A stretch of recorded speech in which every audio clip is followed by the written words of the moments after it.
بسم اللہ الرحمن الرحیم۔ تورات کے ماننے والوں کو یہودی، انجیل کے ماننے والوں کو عیسائی، قرآن کو ماننے والوں کو مسلمان، لیکن زبور کے ماننے والوں کو کیا کہا جاتا ہے؟ اور یہ لوگ اس وقت کہاں موجود ہیں؟ ہم سبھی لوگ جانتے ہیں کہ اللہ تبارک و تعالیٰ نے 4 آسمانی کتابیں مختلف اوقات کے اندر اپنے پیغمبروں پر نازل کی، جو کہ ترتیب کے لحاظ سے تورات، زبور، انجیل اور قرآن مجید ہے۔ لیکن اسلامی تاریخ کے اندر آپ کو کہیں بھی زبور کا ذکر یا اس کی تاریخ یا اس کی تفصیلات کہیں بھی جاننے کو نہیں ملیں گی۔ مگر ایسا کیوں ہے؟ کیوں اس الہامی کتاب کو آج بھی دنیا میں اتنا زیادہ ڈسکس نہیں کیا جاتا جتنا کہ تورات، انجیل اور قرآن پاک کو کیا جاتا ہے؟ یہ اس وقت بھی اپنی اصلی حالت کے اندر موجود ہے؟ اس میں کیا کیا لکھا ہے یا اس میں کیا کیا موجود ہے؟ آج کی اس ویڈیو میں ہم انہی سوالات کے جواب جاننے کی کوشش کریں گے۔ تو چلیے شروع کرتے ہیں۔ زبور حضرت داؤد علیہ السلام پر نازل ہونے والی کتاب تھی۔ اسے سمجھنے سے پہلے اس کے نزول کو اور اس کے وقت کو سمجھنا انتہائی ضروری ہے۔ فرعون مصر کی 400 سال کی غلامی میں رہتے ہوئے بنی اسرائیل کو آزاد کروانے کے لیے اللہ تبارک و تعالیٰ نے ان کے اندر اپنا پیغمبر اور رسول موسیٰ علیہ السلام کو نازل کیا، جن پر تورات یعنی پہلی آسمانی کتاب کو نازل کیا گیا۔ حضرت موسیٰ علیہ السلام بنی اسرائیل قوم کو مصر سے نکال کر ایک بہت بڑے صحرائے سینا پار کرتے ہوئے فلسطین لے گئے، جس کی تفصیلات قرآن مجید میں موجود ہیں۔ صحرائے سینا کے راستے کے اندر کوہ طور پر اس کتاب کو نازل کیا گیا۔ صحرائے سینا کے اندر 10 لاکھ کے قریب بنی اسرائیل کی آبادی کو من و سلوہ کھانے کو ملا۔ بادلوں نے ان کو صحرا کی دھوپ سے بچانے کے لیے ان پر سایہ کیے رکھا۔ پہاڑوں سے پانی کے چشمے جاری ہوئے۔ حضرت موسیٰ علیہ السلام کا زمانہ 1500 قبل مسیح یعنی آج سے 3500 سال پہلے کا بتایا جاتا ہے، یا حضرت عیسیٰ علیہ السلام کی پیدائش سے 1500 سال پہلے کا۔ اس وقت فلسطین کے اندر مشرکین کی حکومت تھی۔ جو وہاں کے پہلے اسرائیلی بادشاہ تھے، انہوں نے کافی عرصے تک بنی اسرائیل پر حکومت کی۔ جب وہ بوڑھے ہو گئے تو انہوں نے اللہ کے حکم سے طالوت کو ان کا بادشاہ مقرر کر دیا، اور اس واقعے کا ذکر قرآن پاک کے پارہ نمبر 2 میں سورہ بقرہ کی آیت 245 سے 252 کے اندر ملتا ہے۔ حضرت طالوت علیہ السلام نے 1004 قبل مسیح سے 1010 قبل مسیح تک حکمرانی کی، اور اس وقت کے اندر فلسطینی فوج سے ایک فیصلہ کن جنگ ہوئی۔ بنی اسرائیل اس وقت مالی طور پر بہت ہی کمزور تھے۔ اپنی طاقت کے نشے کے اندر فلسطینی فوج نے یہ اعلان کیا کہ ہمارے سب سے طاقتور سپاہی جالوت کو اگر تم میں سے کوئی شخص ہرا دے گا یا پھر اسے قتل کر دے گا تو یہ پورا کا پورا فلسطین بنا لڑائی کے تمہارا۔ طالوت نے اعلان کیا کہ جو بھی شخص یہ کام کرے گا اپنی بیٹی کی شادی اس سے کروں گا، اور وہ بنی اسرائیل کا اگلا بادشاہ ہوگا۔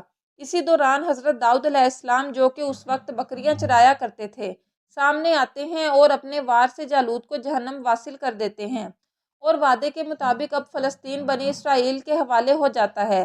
اس فلسطینی فوج سے تابوت سکینہ بھی واپس لے لیا گیا، جس کے اندر حضرت موسیٰ علیہ السلام اور حضرت ہارون علیہ السلام کے تبرکات تھے۔ حضرت طالوت کی وفات کے بعد حضرت داؤد علیہ السلام بنی اسرائیل کے بادشاہ بنے، اور پھر بیت المقدس کے اندر اپنا دارالحکومت قائم کیا، جس کا نام ہے عبرون۔ اب تک بنی اسرائیل کے اندر شریعت اللہ کا قانون تورات کے مطابق ہی تھا، اور حضرت داؤد علیہ السلام نے پہلی بار بنی اسرائیل قوم یا پھر یہودی قوم کے لیے باقاعدہ طور پر ایک عبادت گاہ قائم کرنے کی شروعات کی۔ اس سے پہلے یہودیوں کے اندر باقاعدہ طور پر کسی عبادت گاہ کا تصور بھی موجود نہیں تھا۔ یہاں پر تابوت سکینہ کو بھی لا کر رکھا گیا، اور یہ نام اس لیے رکھا گیا کیونکہ حضرت داؤد علیہ السلام کی زندگی کے اندر یہ تعمیر نہیں ہو سکا تھا، بلکہ آپ کے بیٹے اور اگلے پیغمبر حضرت سلیمان علیہ السلام نے اسے تعمیر کیا۔ ان کے نام کی مناسبت سے اسے ہیکل سلیمانی کہتے ہیں۔ اب کیونکہ بنی اسرائیل قوم کے پاس کتاب بھی تھی، عبادت گاہ کا تصور بھی تھا، لہٰذا حضرت داؤد علیہ السلام کی زندگی میں ان پر زبور نازل ہوئی، جس کا لفظی مطلب ہے ٹکڑا۔ اب یہاں پر سب سے اہم اور سمجھنے کی بات یہ ہے کہ زبور کوئی شریعت کی کتاب نہیں ہے، بلکہ اللہ کی تعریف اور حمد و ثنا سے بھری ہوئی کتاب ہے۔ اللہ نے حضرت داؤد علیہ السلام کو لوہے کو نرم کرنے کی طاقت اور خوبصورت آواز کے ساتھ ساتھ اللہ کی حمد و ثنا بیان کرنے کا معجزہ عطا کیا تھا، جو کہ آج تک کسی اور کو عطا نہیں کیا گیا۔ زبور کی پوری کتاب بھی اللہ کی تعریف، اس کی بڑائیوں اور اس کی حمد و ثنا سے بھری ہوئی ہے۔ اس کے اندر زندگی گزارنے کے کوئی احکامات موجود نہیں ہیں، نہ ہی کوئی تاریخ، پیشن گوئیاں، اخلاقیات، ایسا کچھ بھی موجود نہیں۔ یعنی زبور کی بنیاد پر کسی معاشرے کی بنیاد نہیں رکھی جا سکتی۔ یہ کوئی الگ سے شریعت یا اللہ کا قانون نہیں ہے۔ اس کتاب کے نازل ہونے کے بعد بنی اسرائیل قوم کو باقاعدہ طور پر اللہ کی حمد و ثنا اور اس کی عبادت کا طریقہ سکھایا گیا۔ حضرت داؤد علیہ السلام جب زبور کی تلاوت کیا کرتے تو آسمان، پہاڑ، ندیاں اس آواز کو سن کر آپ کے ساتھ جھومنے لگتی۔ اس کلام اور آپ کی آواز کے اندر اتنا اثر تھا کہ دنیا کے اندر انسانوں کو جنت کی آواز محسوس ہوا کرتی۔ حضرت داؤد علیہ السلام کی وفات کے بعد یہ آواز تو باقی نہ رہی، مگر یہ کلام بنی اسرائیل ہیکل سلیمانی کے اندر خدا کی بڑائی اور ان کی عبادت کو بیان کرنے کے لیے پہلے بھی پڑھا کرتی تھے اور آج بھی پڑھتی ہے، جو کہ ظاہر ہے ہزاروں سالوں سے ایک جنریشن سے دوسری جنریشن میں پاس ہوتی ہوئی اپنی اصلی حالت کے اندر آج نہ تو مکمل طور پر محفوظ ہے اور نہ ہی اس کے اندر مکمل طور پر وہ چیزیں موجود ہیں جو کہ حضرت داؤد علیہ السلام پر اللہ تعالیٰ نے نازل فرمائی تھیں۔ یہ تمام آسمانی الفاظ یعنی حضرت موسیٰ علیہ السلام پر نازل ہونے والی تورات سے پہلے کے صحیفے خود تورات اور زبور کو عہد نامہ قدیم کے نام سے جانا جاتا ہے۔ زبور کی کچھ آیات کا ترجمہ کچھ یوں ہے: خداوند میرا مالک ہے، مجھے کسی چیز کی کمی نہیں ہوگی۔ وہ مجھے ہری بھری چراگاہوں کے اندر بٹھاتا ہے اور مجھے سکون کے چشمے کے پاس لے جاتا ہے۔ وہ میری جان کو زندہ رکھتا ہے۔ وہ مجھے اپنے نام کی خاطر سچ کی راہوں پر لے چلتا ہے۔ موت کی کسی وادی سے میرا گزر ہو تو بھی میں کسی بلا سے نہیں ڈروں گا، کیونکہ تو میرے ساتھ ہے۔ تیرے عصا اور تیری لاٹھی سے مجھے تسلی ملتی ہے۔ تو نے میرے دشمنوں کے مقابلے میں میرے سامنے دسترخوان بچھایا ہے۔ تو نے میرے سر پر تیل ملا ہے۔ ہمیشہ بھلائی اور رحمت میرے سر پر رہے گی اور میں ہمیشہ کے لیے خداوند کے گھر میں ہی رہوں گا۔ پوری زبور اسی طرح سے اللہ تبارک و تعالیٰ کی حمد و ثنا پر مشتمل ہے۔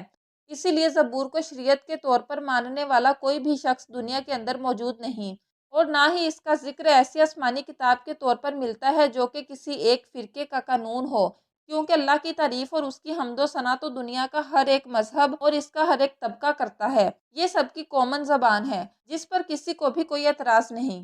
حضرت داؤد علیہ السلام اور سلیمان علیہ السلام کے بعد بنی اسرائیل قوم جادو ٹونے، بغض خوری، ظلم اور تورات کی آیات کو پیسے اور اپنے فائدے کے بدلے میں جب بدلنے لگے تو ان کی اصلاح کے لیے انہی میں سے ایک آخری پیغمبر عیسیٰ علیہ السلام بھیجے گئے، جن کی شریعت بھی تورات ہی تھی، اور ان پر جو کتاب انجیل مقدس نازل ہوئی اس کا موضوع تو تزکیہ نفس، اخلاق کی اصلاح اور حکمت کا بیان ہے۔ یہود کے علماء کے اندر اس وقت جو بگاڑ موجود تھا وہ اخلاقی طور پر تھا، اسی لیے تورات کے باقی تمام شریعتوں کو بالکل ویسے ہی رکھا گیا، لیکن انجیل کی صورت کے اندر کچھ احکام اللہ نے نازل کر کے ان کی اصلاح کرنے کی کوشش کی، لیکن ان لوگوں نے عیسیٰ علیہ السلام کو بھی جھوٹا کہہ کر ان کا بھی انکار کر دیا۔ حضرت عیسیٰ علیہ السلام کی آمد آج سے تقریباً 2000 سال پہلے ہوئی تھی، اور اس کے بعد نبوت بنی اسرائیل کے اندر ختم ہو گئی، اور وہاں سے نبوت حضرت ابراہیم علیہ السلام کے بیٹے حضرت اسماعیل علیہ السلام کی نسل کے اندر منتقل ہو گئی۔ یہی وجہ ہے کہ یہود اللہ کے رسول نبی صلی اللہ علیہ وآلہ وسلم پر دین اسلام کے شدید مخالف اور دشمن ہیں، کیونکہ اللہ کے رسول صلی اللہ علیہ وآلہ وسلم کی بنو اسماعیل کے اندر آمد سے ان کی خاندانی مذہبی قیادت یا پھر بنو یعقوب کی قیادت ختم ہو گئی، اور امت مسلمہ کا ٹائٹل بنی اسرائیل سے بنو اسماعیل کے اندر منتقل ہو گیا، اور آج تک انہیں اللہ کے فیصلے کے اوپر بھی اعتراض ہے۔